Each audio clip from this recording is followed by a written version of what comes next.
बिस्मिल्लाहिर्रहमानिर्रहीम अस्सलाम वालेकुम नाज़रीन, मैं तुहाडा मेज़बान असगर गुजर। तुसीं वेख रहे जे गुजर टीवी आरफ वाला हर रोज़ बेहतरीन ते अलग क्वालिटी जानवर लैके दोस्तों ही हाज़र होईदा। अज माशाअल्लाह बहुत ही खूबसूरत एक पैलन झोटी की वीडियो लैके हाज़र होए हैं जिहड़ी मूँह चार दंद आ मगर कट्टी है। बड़ी खूबसूरत झोटी है, सफेद चिट्टियां अखां वा, धुन्नी कुड़ी का निशान है नहीं, बिल्कुल पाक साफ। कतरी कतरी सिंगी झोटी बिल्कुल मोड़ के ना रखी। ए कन्ना दे विच भी जत आ, ए सारे जिस्म ते जत आ, वक्खी बिल्कुल निक्की। पैह्लें झोटी खुड्डा किन्ना खुल्ला, हड्डी इक टाकां सोहणियां, ठीक हो गया। फिर चीरमा लबास सोहना लबास,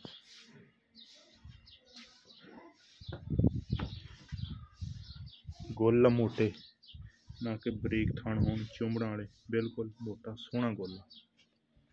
पिछे मुड़ी वाला कंड झोटी तीर सीधी, गोल बड़ा प्यारा वा। इदां थणा दा हमेशा ही चुआ सोहना ते चंगा हुंदा।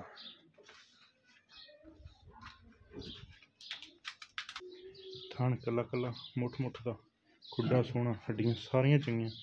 कोई झोटी नूं कद चंगा, मूँह गारंटी नाल चार दंद। वीडियो तो पहले वेख लीए, अगर किसी दोस्त का दिल होवे आके चैक कर लवे। थल्ले वाला बुल सफेद आ, ए कट्टी कट्टी दे पिछले पैर दोवें सफेद। किन्ने दिन हो गए इस सूई नूं? 10 तो 12 दिन हो गए सूई नूं। मैला नहीं सुट्टिया सुट्टता? नहीं मैला नहीं सुट्टिया, मैला सुट्टना है बस, सुट्टना नहीं माड़ा माड़ा लगदा है ना। मैला सुट्टण दी तैयारियां च ते सारा चोलिए ते किन्ना दुध हो जांदा सी कोल? दुध सारा 10 किलो दुध, सारा चोलिए 10 किलो। कोई शै नहीं पाई। हाँ पट्ठे भी होने चाहिए, जानवर नहीं खा रहे सुंडी वाले। लेकिन जी थल्ले लिबास हम झोटी नूं बहुत सोहना वा। अगर कोई इंशाअल्लाह वंडा पाएगा बंदा तो यदा बड़ा सोहना बेहतरीन रिजल्ट आएगा।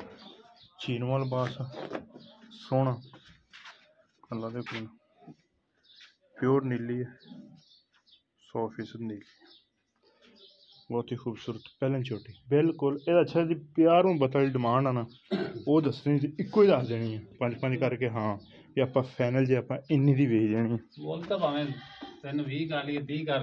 नहीं, जिन्नी दी आप पक्की देनी ना वो रेट 2,90,000 दी फाइनल है। लो दोस्तों रेट भी कराता बिल्कुल मकूल ते मुनासिब, 2,90,000 रुपया। झोटी बड़ी सोहनी है, बरीकी बड़ी है कि दो सोहनियां होंदे शकीन बरीक झोटियां।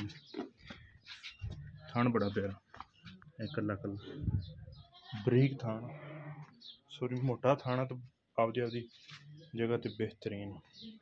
ए कट्टी मगर डबल मज पैलन झोटी मूँह चौकी फड़ी तेरा मूँह।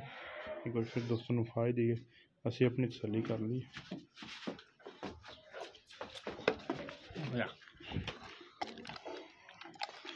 कई दोस्त ऑनलाइन भी मंगाना चाहते, चल छड़ दे नहीं दसी मूँह तसल्ली नाल चौक इत्थों कन्नै बस डिटेल दी फिर दस दें दोस्तों। पैलन झोटी मूँह चौगी, रेट 2,90,000 रुपया, मगर कट्टी बिल्कुल मकूल तो मुनासिब दाम। उम्मीद करने का वीडियो है कि दोस्तों को पसंद। अगर वीडियो पसंद आती लाइक शेयर तो माशाअल्लाह दे कमेंट। रब्ता नंबर 0300 567 53 ही व्हाट्सअप ते कॉल नंबर।